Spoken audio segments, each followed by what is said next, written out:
Set হয়ে গেছে একদম দারুণভাবে। এবার তোমাদের সাথে শেয়ার করি, সুন্দর ব্যাপারটা সেট হয়েছে দেখো 3 ঘন্টা রাখার পর। নেক্সট প্রসেসটা কী করে করছি তার জন্য আমার ভিডিওতে কিন্তু তোমাদেরকে কন্টিনিউ থাকতে হবে, তবেই তোমরা জানবে যে আমি এভাবে চিকেনটা, পেস্তো চিকেন কীভাবে বানাচ্ছি। চলো, আচ্ছা এসব একটা জিনিস বানিয়েছি আজকে। মনটাকে ভালো রাখতে গেলে শুধু খাবার দাবার খেতে হয় ভালো মন্দ। তাই নাকি? এটা হচ্ছে আজকে চিংড়ি ভাপা। একটা পিস তোলো না দেখি কেমন। আমি জুসি দেখো। না খাবো না, খাবো না। না একটা টেস্ট করো না।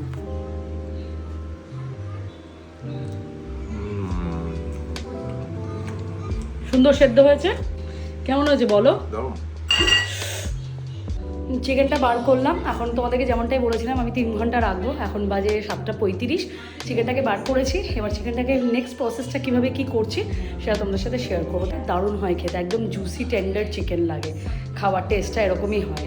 তো এই স্টেপটা তোমাদের সাথে আমি শেয়ার করছি, চলো ভিডিওটা দেখতে থাকো, সঙ্গে থাকো। এটা বানাচ্ছি কিউব করে বাটার।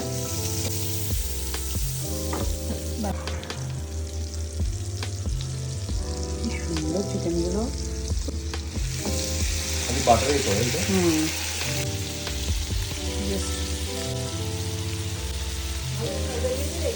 পেস্তো চিকেন তো।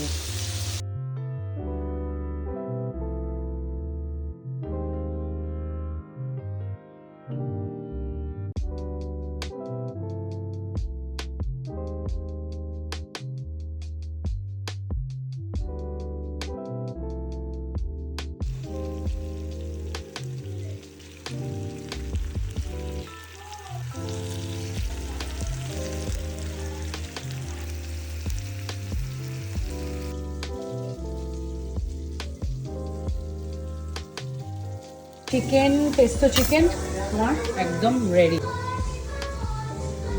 তারও একটু টেস্ট করি। সুপার টুর বানিয়েছো। হুম সুপার